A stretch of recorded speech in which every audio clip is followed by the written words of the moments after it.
Hello दोस्तों, welcome to shark network.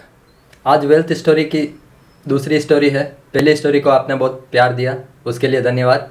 चलिए शुरू करते हैं। हजारों वर्ष पूर्व एक राजा ने पूरी प्रजा, पूरे राज्य में यह अनाउंस किया कि वह एक प्रतियोगिता रख रहा है जिसमें जो श्रेष्ठतम चित्रकार होगा उसके चित्र को राज्य का चिन्ह घोषित किया जाएगा। और राजा ने अनाउंस किया कि एक घोड़े का चित्र बनाना है और जो घोड़े का सबसे जीवंत चित्र बनाएगा उसे बहुत बड़ा पुरस्कार भी दिया जाएगा और वो कला मंत्री भी घोषित किया जाएगा इस राज्य का। हजारों चित्र आए थे, मगर कैसे डिसाइड होगा कि कौन सा सबसे श्रेष्ठतम चित्र है। उसके वजीर ने उसे राय दी कि अपने राज्य में एक सबसे बूढ़ा कलाकार है जो कई सालों से चित्र बनाता है, वो अपनी मदद कर सकता है कि सबसे श्रेष्ठतम चित्रकार कौन है। उसे उपस्थित किया गया महल में। उस चित्रकार ने उन सारी कलाओं को एक कमरे में बंद कर दिया और वो भी बंद हो गया। सुबह से शाम उसने इंस्पेक्शन किया कि सबसे श्रेष्ठ चित्र किसने बनाया है, मगर शाम को राजा जब उपस्थित हुए तब उन्हें यह बताया कि इसमें सभी कलाकृतियों में कोई भी श्रेष्ठ नहीं है, सब में कुछ न कुछ कमी। राजा ये सुन के हैरान हुआ कि इतने श्रेष्ठ चित्र होते हुए भी ये बूढ़ा इस तरह क्यों बोल रहा है कि सभी में कुछ न कुछ खामियां हैं। वह हंसने लगा। फिर उसने कलाकार से पूछा।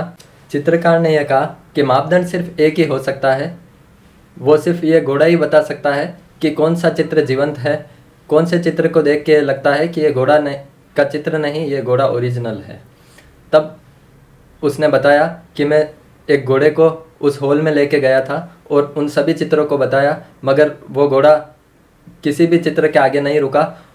अगर वाकई में कोई चित्र जीवंत होता तो वो घोड़ा वहाँ रुकता, वो कुछ रिएक्ट करता, मगर ऐसा कुछ भी नहीं हुआ। इसीलिए राजा साहिब, मैं ये कहना चाहता हूँ कि ये सभी चित्र में कोई ना कोई खामियां हैं। तभी राजा ने पूछा, तो फिर क्या किया जाए, राज्य का मोहर कैसे तय किया जाए। तभी चित्रकार ने कहा, मुझे 3 वर्ष चाहिए, मैं आपको एक अच्छा घोड़े का चित्र बना के दूंगा जो आप मोहर बना सकें।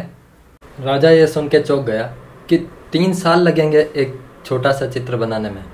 तभी कलाकार ने कहा कि 3 साल इसलिए क्योंकि घोड़े का चित्र बनाने के लिए पहले मुझे घोड़ा होना पड़ेगा, मुझे जीना होगा कि घोड़ा किस तरह से है, वह मैं अंदर से फील कर पाऊँ कि मैं घोड़ा हूँ, तभी मैं घोड़े का चित्र जीवंत बना पाऊँगा, अन्यथा नहीं।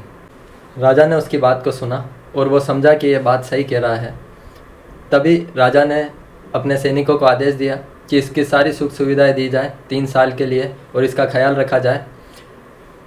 और बूढ़े ने कहा कि मैं जंगल में घोड़ों के साथ ही रहना चाहूँगा। वो जंगल गया, वो वहीं रहा घोड़ों के बीच। 6 महीने बाद राजा ने सैनिकों को भेजा कि वो बूढ़ा पागल क्या कर रहा है, पता करके आइए। 6 महीने बाद जब सैनिक जंगल में गए तब बूढ़े को देखा कि वो घोड़ों के साथ बैठा हुआ है और वो उसे पहचान भी गया कि ये राजा के सैनिक है। उन्होंने आके राजा को बताया कि वो वहाँ पर बैठा है, अभी तक कुछ नहीं किया है। 6 महीने और बीत जाने के बाद राजा ने सैनिकों को वापस भेजा कि अब देख के आओ कि वो बूढ़ा क्या कर रहा है। जब वापस सैनिक गए तब सैनिकों ने देखा कि वो बूढ़ा उनकी तरफ देख भी नहीं रहा है और वो घोड़ों के साथ ही खेल रहा है, बैठा है, उनसे बातें कर रहा है। इसी तरह 3 वर्ष बीत गए और राजा ने लोगों को भेजा कि जाओ उस बूढ़े को लेके आओ। जब वो जंगल में गए तब उन्हें देख के अचंभा हुआ कि यार ये तो घोड़े की तरह ही बोल रहा है और इंसान की तरह नहीं, घोड़े की तरह हरकतें कर रहा है। वो सब लोग उस बूढ़े को ज़बरदस्ती उठा के महल में लेके आए। राजा ने पूछा, चित्र कहाँ है, तो वह घोड़े की तरह आवाज़ करने लगा। राजा ने कहा चित्रकार को, भाई इंसानों की तरह बात कर और बता कि चित्र कहाँ है। तभी चित्रकार ने कहा, चित्र तो मैं 5 मिनट में बना दूंगा। राजा ने आदेश दिया, चित्रकार के लिए जो भी सामान की रिक्वायरमेंट है वो सारे लाए गए। उसने 2 से 3 मिनट में घोड़े का चित्र बना दिया। और जब राजा उस चित्र को जहाँ पर घोड़े बंधे थे वहाँ पर लेके गए और जैसे ही वो चित्र घोड़ों के पास पहुँचा, घोड़े ज़ोर ज़ोर से चिल्लाने लगे, सभी हरकत करने लगे जैसे कि कोई जीवंत दूसरा घोड़ा उनकी एरिया में आ गया हो। इस कहानी के माध्यम से मैं आपको यही बताना चाहता हूँ कि जब आप शेयर मार्केट में आते हैं तो आप आते ही कुछ कमाने की उम्मीद ना करते हुए कुछ समय यहाँ बिताएं, जिससे आप मार्केट को भीतर से सीख पाएँ कि यहाँ पर किस तरह से कार्य होता है। इन डेप्थ जिस दिन आप मार्केट को समझेंगे उसी दिन आप प्रॉफिटेबल होंगे, अन्यथा आप सिर्फ काम करके निकल जाएंगे मगर आप प्रॉफिट नहीं कमा पाएंगे। आप सिर्फ बार बार से सीख पाएंगे।